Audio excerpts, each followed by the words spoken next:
एक समय की बात है, शाक्य गणराज्य के राजकुमार सिद्धार्थ अपने सारथी के साथ भ्रमण पर निकले। उन्होंने रास्ते में एक बूढ़े आदमी को लाठी के सहारे चलते हुए देखा। राजकुमार ने सारथी से पूछा, यह व्यक्ति इतना कमजोर क्यों है? सारथी ने जवाब दिया, ये बुढ़ापे के कारण है। समय के साथ शरीर कमजोर हो जाता है।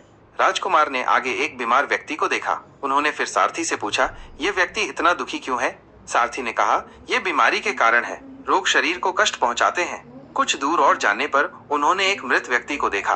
राजकुमार ने सारथी से पूछा, यह व्यक्ति इस तरह क्यों पड़ा है? सारथी ने उत्तर दिया, यह मृत्यु के कारण है। जीवन का अंत ऐसा ही होता है।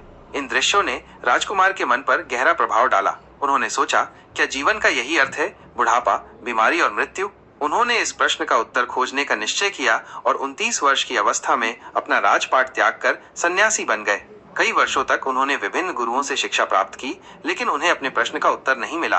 अंत में उन्होंने स्वयं ही ध्यान और तपस्या करके ज्ञान प्राप्त करने का मार्ग चुना। एक दिन वे बोधगया में एक पीपल के पेड़ के नीचे ध्यान में बैठे। उन्होंने अपने मन को सभी विचारों और इच्छाओं से मुक्त कर लिया। इस अवस्था में उन्हें ज्ञान की प्राप्ति हुई। वे बुद्ध बन गए, जिसका अर्थ है जागृत व्यक्ति।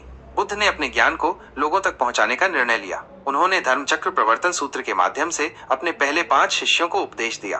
धीरे धीरे उनके शिष्यों की संख्या बढ़ती गई और उन्होंने एक संघ की स्थापना की। बुद्ध ने लोगों को दुख से मुक्ति का मार्ग बताया। उन्होंने अष्टांगिक मार्ग का उपदेश दिया, जिसमें सम्यक दृष्टि, सम्यक संकल्प, सम्यक वाणी, सम्यक कर्म, सम्यक आजीव, सम्यक व्यायाम, सम्यक स्मृति और सम्यक समाधि शामिल हैं। बुद्ध ने अपने जीवन के 45 वर्ष तक विभिन्न स्थानों पर घूम घूम कर लोगों को धर्म का उपदेश दिया। उन्होंने सभी वर्गों के लोगों को समान रूप से प्रेम और करुणा का संदेश दिया।